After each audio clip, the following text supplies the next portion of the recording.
अस्सलाम वालेकुम, आदाब, नमस्कार दोस्तों। उम्मीद करते हैं आप सब अच्छे होंगे और अच्छे दिनों का भरपूर मज़ा लेते होंगे। टॉपिक जो है बहुत ही बड़ा है, काफ़ी इसके ऊपर में बातें हो सकती हैं, लेकिन कुछ पॉइंट्स पे मैं अपनी बात को रखने आया हूं। भारत के अंदर में पिछले कुछ हफ्तों से जो घटनाक्रम चल रही है, जिससे हमारे देश को नुकसान हो रहा है, हमारे देश की छवि को नुकसान हो रहा है, इंटरनेशनली हमें किस तरह से नुकसान हो रहा है, उसके बारे में भी थोड़ा सा हम लोग चर्चा कर लेंगे। भाजपा के कुछ गुंडे मवाली चोर उचक्के किस्म के जो नेता हैं, जो आए दिन उल्टे सीधे बयान देते आए हैं, और उनको जो इस चीज़ों से मिलने वाले फायदे की वजह से उन्हें आने वाले कल के नुकसान के बारे में नहीं समझ में आया, जिसकी वजह से इनकी जो जबान है वो काफ़ी लंबी होती चली गई थी, और आज एक ऐसा गुनाह गलत कर बैठे ये, जिसकी वजह से हमारे देश का नाक नीचा कर दिया इस भाजपा के नेताओं के जरिए। देश माफ़ी मांगने की बात सामने आ रही है, लेकिन मेरा ये पर्सनली मानना है कि देश माफी क्यों मांगे, जब सत्ता में बैठे हुए कुछ जाहिल गुंडों के जरिए इस तरह की घटना सामने लाई गई और देश का नाम खराब किया गया। तो वैसे लोगों को माफी मांगने की आवश्यकता है, जिसकी वजह से हमारे देश का नाक कट रहा है। इस्लामोफोबिया को लेकर दुनिया में बात नहीं होती और इसकी में कोई सच्चाई नहीं होती। जैसे कि भारत के कुछ जनसंघी और जाहिल किस्म के जो अंधभक्त हैं, जो कुछ भी मुंह खोलते हैं, बोल देते हैं, और उनका ये कहना है कि भाई इस्लामोफोबिया क्या होता है, ये वो दिस दैट। अगर ऐसा नहीं होता तो 15 मार्च 2022 को यूएन में, यूनाइटेड नेशन के द्वारा ये रिजोल्यूशन पास नहीं होता कि दुनिया भर में 130 से ज्यादा कंट्री, 160 से ज्यादा कंट्रीज जो हैं इस्लामोफोबिया से लड़ने के लिए एक स्पेशल डे का मतलब अनाउंसमेंट किया है। वो स्पेशल डे कोई मायने नहीं रखता है, लेकिन ये बात जरूर मायने रखती है कि इतने देशों ने मिलकर इस बात को स्वीकारा कि ये कहीं ना कहीं इस्लाम और इस्लाम के मानने वालों के खिलाफ दुष्प्रचार किया जाता है, उनको टारगेट किया जाता है, उनको विक्टिमाइजेशन का जो गेम खेला जाता है उनके साथ में, और उनको इस्तेमाल किया जाता है, उनके नाम को, उनके धर्म को, उनके मजहब को, और गलत फिल्मों के जरिए, न्यूज़ के जरिए, टीवी चैनल के जरिए, और ऐसे भाजपा के कुछ मवाली गुंडे नेताओं के जरिए जिस तरीके से दुष्प्रचार करवाया जाता है, उसकी वजह से इस बात को दुनिया भर के 160 से ज्यादा देशों ने माना। जब यूएन में यह रिजोल्यूशन पास हो रहा था तो उस समय भारत ने इसका विरोध किया था कि हम केवल एक मजहब के खिलाफ में कुछ अगर होता है तो उसको हम क्यों माने। और भी धर्म के खिलाफ में बहुत सारी बातें होती हैं, बिल्कुल होती हैं, लेकिन जिस तरीके से पूरी दुनिया में इस्लाम को लेकर टारगेट किया जाता है, वो शायद ही किसी और धर्म को लेकर, खासकर किसी मुस्लिम समाज में तो मुझे नहीं दिखाई देता कि किसी दूसरे को टारगेट किया जाता है, या उनके ऊपर में मूवीज बनाई जाती है, या उनके ऊपर में सीरियल बनाया जाता है। आप कोई भी टीवी मूवी, सीरियल या टीवी चैनल में बैठे हुए गुंडे मवाली किस्म के लोगों को देख लीजिए, जो भाजपाई नेता हैं, वो किसी धर्म के बारे में बात नहीं करेंगे, लेकिन इस्लाम को जरूर उसमें ला देंगे। तो टारगेट तो कहीं ना कहीं मुसलमान ही होता है, इस्लामी होता है, जिसको लेकर पूरी दुनिया में इस्लामोफोबिया से लड़ने के लिए 15 मार्च 2022 को यह रिजोल्यूशन पास हुआ कि 15 मार्च को हम लोग विश्व इस्लामोफोबिया से लड़ने वाला दिन मनाएंगे, और ये बात पास हो गया, कंफर्म हो गया। यानी कि पूरी दुनिया हर साल 15 मार्च को इस्लामोफोबिया से लड़ने के लिए एक अपना मतलब एक कह सकते हैं कि वॉलंटियरली अपनी प्रेजेंस को दिखाएगी। अब आप सुनिए कि भारत को क्या क्या नुकसान हो रहा है कुछ जाहिल नेताओं की वजह से। इन जाहिल नेताओं के बयानों की वजह से, इन भाजपा नेताओं की वजह से सबसे पहले तो पूरे विश्व भर में हमारा सर झुका। और आपको क्या लगता है कि मिडिल ईस्ट में अगर कोई विरोध कर रहा है या कोई कंट्री विरोध कर रही है तो उसके खिलाफ में कोई दूसरे कंट्री के लोग आकर साथ में खड़े हो जाएंगे? ऐसा नहीं है। मिडिल ईस्ट देखिए, स्ट्रेटेजिकली दुनिया में बहुत सारे देशों के लिए बहुत इंपॉर्टेंट देश है, और इसके अलावा हम भारत की सुरक्षा के बारे में बात करते हैं। हम भारत की सुरक्षा के बारे में इसलिए बात करते हैं कि जब हम हिंद महासागर की बात करते हैं, जहां पे चाइना पिछले कई सालों से लगातार ये कोशिश कर रहा है कि भारत को हम घेरें और समुद्री रास्ता पे कब्जा करके हम अपना ट्रेड का रास्ता खोलें, मिडिल ईस्ट से लेके यूरोप तक और रशिया तक, चारों तरफ। लेकिन भारत का वर्चस्व हिंद महासागर में बहुत मजबूत है, क्योंकि भारत के साथ बहुत सारे ऐसे देश हैं, जैसे कि मालदीव के साथ आपने पढ़ी होगी या सुनी होगी कहानी। मैं बताता हूं, मालदीव एक मुस्लिम देश है। मालदीव से भी इसका विरोध अब शुरू हो चुका है, और उन्होंने ऑफिशियली भारत सरकार से यह नसीहत दी है कि इस तरह की चीजों पर आपको कार्रवाई करनी चाहिए, रोकना चाहिए। मालदीव में एक ऑपरेशन कैक्टस हुआ था भारत सरकार के द्वारा। 1988 की बात है कि जब मालदीव में तख्ता पलट करने के लिए कुछ आतंकवादियों के द्वारा हमला हुआ था, तो वहां के सरकार को पलट देने की कोशिश की गई थी, जिसमें भारत के राजीव गांधी जी ने मात्र 1000 अपने सैनिकों को मालदीव भेजकर मालदीव की तख्ता पलटी से बचाया, प्लस पूरे आतंकवादियों को मार गिराया। यह भारत की सेना की पहचान है, जो हमारे देश की इज्जत और नाक की पहचान है। ऑपरेशन कैक्टस जो मालदीव में हुआ था, वो मालदीव हमारे देश के लिए स्ट्रेटेजिकली इतना मजबूत देश है, इतना इंपॉर्टेंट देश है समुद्र में अपना वर्चस्व बनाए रखने के लिए। ये आम जाहिल अंधभक्तों को नहीं मालूम होगा, ना ही उनको पढ़ने का शौक है, ना ही उनको जानना है। उनको लगता है कि भैया टीवी में आके बक दो, जैसे वो साला सुदर्शन चैनल वाला, मतलब कि वो शंखनाद ड्रामेबाजी कर रहा है कि युद्ध कर दो, नारी की सुरक्षा में ये कर दो। अबे जाहिल, इतने जूते पड़ेंगे तुमको कि दिमाग होश में आ जाएगा। ये सुदर्शन चैनल का जो चौहान के है, इतना बड़ा जाहिल इंसान, इसको पता नहीं है कि कह रहा है कि हम विदेश से सारे हिंदुओं को बुला लेंगे। बुला लो, 1 करोड़ के करीब जो है विदेश में लोग, खासकर मिडिल ईस्ट में कमाते हैं। अकेले सऊदी अरबिया में 35 लाख से ज्यादा लोग हैं जो काम करते हैं। बुला लो, औकात है तो दे दो नौकरी उनको बैठाकर। ये इन गुंडों को आज तक ये नहीं पता है कि देश की बात करते हैं, राष्ट्रहित की बात करते हैं, देश प्रेम की बात करते हैं, लेकिन साले कदम क्या उठाना है, बातें क्या करनी है, किस तरह से देश को लेकर चलना है कि हमारा देश पूरी दुनिया में इज्जत पाए, हमारा देश का सर ऊंचा रहे, मजबूत हो, उनके लोगों की इज्जत हो।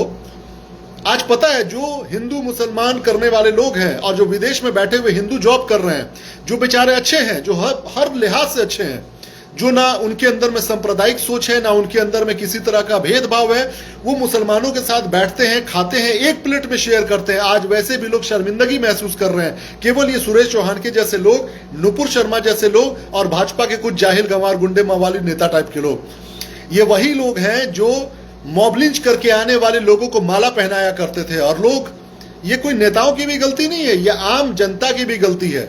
अरे इतना ही शौक हो तो एक बार सबको खुला छोड़ दो। कानपुर में जो घटना घटी है उसमें एक तरफा कार्रवाई हो रही है, और मैंने पोस्ट भी किया है। काजी जो वहां के हैं उन्होंने बहुत सही बात कही है कि अगर एक तरफा कार्रवाई होगी तो बेशक सारे देश के लोगों को, खासकर जो सच्चे इंसान हैं, जो भारतीय हैं, उनको सड़क पे आने की आवश्यकता है।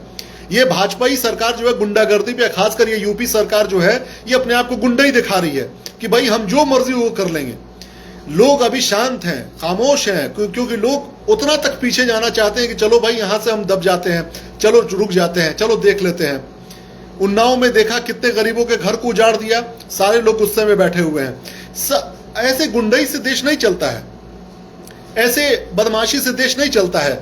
देश चलाने के लिए बड़े ही उदार दिल की आवश्यकता होती है, बड़े ही ब्रॉड माइंड की आवश्यकता होती है, बहुत ईमानदार सोच की आवश्यकता होती है। लेकिन इनको ये बात समझ में नहीं आएगी। तो मैं बात मालदीव की कर रहा था। आज वो मालदीव भारत के खिलाफ में आवाज उठा रहा है। ऑलरेडी चाइना ने वहां पे मालदीव में बहुत सारे अपने एजेंट को लगाकर भारत के खिलाफ वहां पे पिछले कुछ 6 महीना पहले, आपको याद होगा, अगर करंट अफेयर से तो कुछ लेना देना है नहीं जाहिल अंधभक्तों को, वहां पर भारत के खिलाफ बहुत बड़े आंदोलन क्रिएट किया था कि भारत को यहां से निकालो, भारत के लोगों को निकालो, भारत की कोई मुदाखलत नहीं चाहिए मालदीव में। लेकिन जबकि भारत का बहुत बड़ा योगदान है मालदीव के लिए। अगर मालदीव हमसे रूठता है, नुकसान होता है, मिडिल ईस्ट का नुकसान होना, मिडिल ईस्ट से दूरी हो जाना, 2 चीजें बहुत महत्वपूर्ण है जिससे हमें नुकसान होंगी। पहला तो रोजगार बहुतों को नुकसान में डाल सकता है, दूसरा तेल का मामला है। तो तेल का हम फिर भी बहुत सारे अलग अलग देशों से रास्ता निकाल सकते हैं, रूस से निकाल सकते हैं, अमेरिका से निकाल सकते हैं। अमेरिका इसीलिए खामोश है कि इनका रिश्ता टूटे मिडिल ईस्ट से। जैसे ईरान से तोड़वाया अमेरिका ने, ईरान से ये कहा कि ईरान के पास ये हथियार वो हथियार है, इसके ऊपर हम सैंक्शन लगा रहे हैं, इंडिया तुम तेल लेना बंद कर दो। ईरान से तेल लेना इंडिया ने बंद कर दिया। उसी तरीके से ये बाकी के भी देशों से करवाएंगे कि हम महंगा खरीदे अमेरिका से। ठीक है, तो मालदीव का क्या मामला है? आज मालदीव अगर रूठ कर चाइना के गोद में बैठ जाता है तो याद रखिएगा कि हम बहुत बड़े एक स्ट्रेटेजिकल पार्टनर को खो देंगे और हमारा देश इतने बड़े नुकसान में पहुंच जाएगा जिसका हम कल्पना भी नहीं कर सकते। आज जो बैठ के बहुत टीवी डिबेट में बहुत बड़ी बड़ी बातें कर रहे हैं ना कि हम ये, हम वो, हम इतने बड़े बड़े देश हैं, यहां पर हर लड़ाई बंदूक से, हथियार से, बम बारूद से नहीं लड़ी जाती है। चाइना क्या बम बारूद से लड़ रहा है क्या? फिर भी पूरी दुनिया पे कब्जा किए जा रहा है, उसका ड्रैगन चारों तरफ छाया जा रहा है। अमेरिका हर जगह हथियार से हमला करता है क्या? बहुत सारे स्ट्रेटेजिकल वे में लड़ाई लड़ी जाती है, अपने मजबूती अंदरूनी बनानी पड़ती है। अंदर से आप खोखला रहिए, बाहर में साले हवा दिखाइए। ये भाजपाई गुंडों को समझ में नहीं आता है क्या ये बात? हम अपने स्ट्रेटेजिकल पार्टनर्स को खो रहे हैं। मिडिल ईस्ट जो हमेशा हमारे साथ खड़ा रहता है, जब ऑक्सीजन की कमी हुई थी तो कहां से ऑक्सीजन आया था? जिसके सिलेंडर पे लिख दिया गया था हटाकर, सऊदी का नाम हटाकर या किसका नाम हटाकर कुछ और लिख दिया गया था, रिलायंस या कुछ और लिख दिया गया था। कहां से आया था? पैसे की जरूरत पड़ती है तो कहां से आता है? जब हमारे देश में कोई इस तरह के अकाल की मतलब के माहौल आ जाता है तो कहां से मदद आती है? हर बात तो सरकार ना शेयर करती है, ना हर बात हम जानने की कोशिश करते हैं।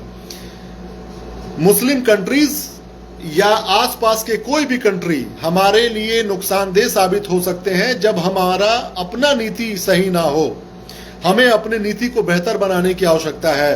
भाजपा सरकार सिर्फ एक बार कोशिश कर दे कि इन जितने भी फ्रिंजेस हैं, जिस तरीके से नुपुर शर्मा को इन्होंने कह दिया ना कि ये फ्रिंज है, ये सांप्रदायिक तत्व है, उसी तरीके से उन तमाम लोगों के खिलाफ कार्रवाई कर दिया। गिने चुने कुछ लोग हैं जो मुसलमानों को तुम जानबूझ के फंसाने की कोशिश करते हो, जिन मुसलमानों को तुम जानबूझ के टारगेट करते हो, जिन मुसलमानों को उकसा कर मतलब गाली गलौज बदतमीजी तुम करो, और जब कोई जवाब करे तो वो मतलब कि बदमाश हो गया।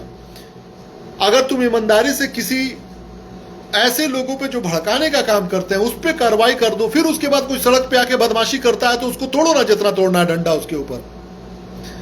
लेकिन यहां पर कार्रवाई भी नहीं कर रहे हो और गुंडाई भी दिखा रहे हो। अब प्लस कोई विरोध प्रदर्शन करे तो वो मतलब गुनाहगार हो गया। ऐसे में कभी शांति नहीं होगी। और मैं फिर कहता हूं, पूरे देशवासियों से कहता हूं, जब जब विरोध करने की आवश्यकता हो तब तब करिए आप लोग। कोई जरूरत नहीं किसी से डरने की। किसी का बाप का कोई नहीं खा रहा अपने देश में।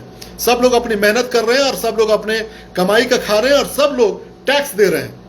अगर ये सरकार अपना काम ईमानदारी से नहीं करेगी, कितने लोगों को मार देगी भाई? 50,000, 1 लाख, 10 लाख, 1 करोड़, कितनों को जेल में भेज देंगे?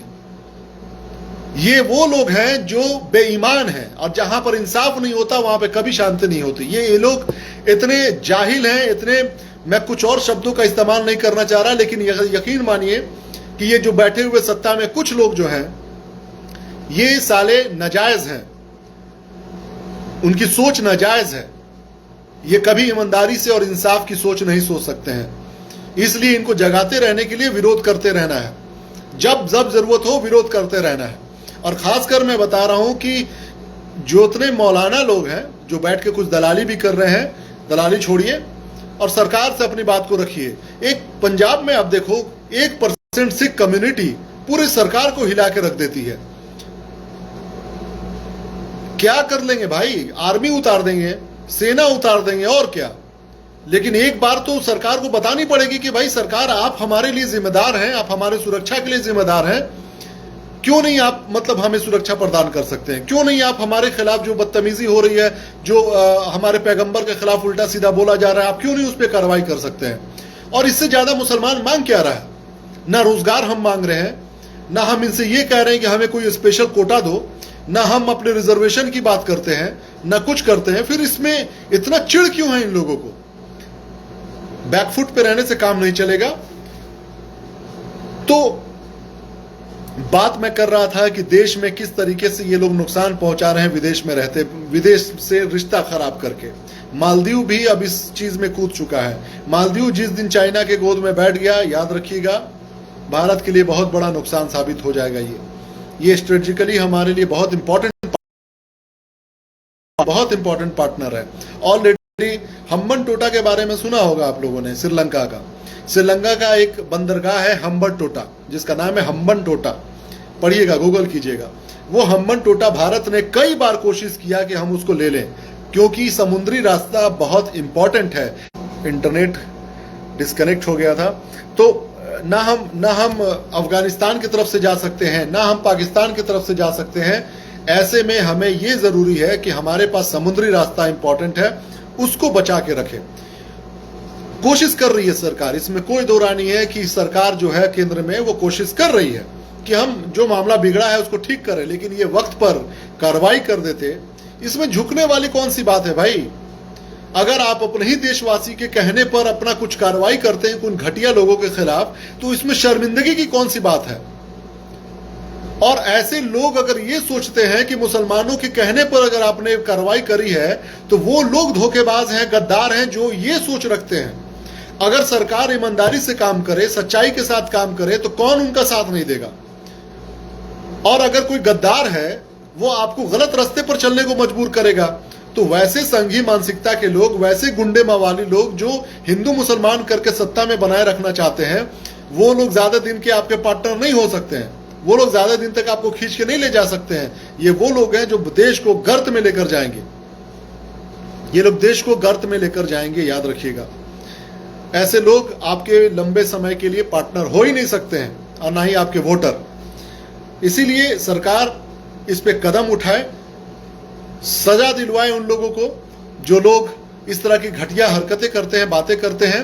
अदरवाइज यकीन मानिए कि सरकार ऑलरेडी देश का नाम बहुत खराब कर चुकी है, खासकर भाजपा के लोग और भाजपाई नेता।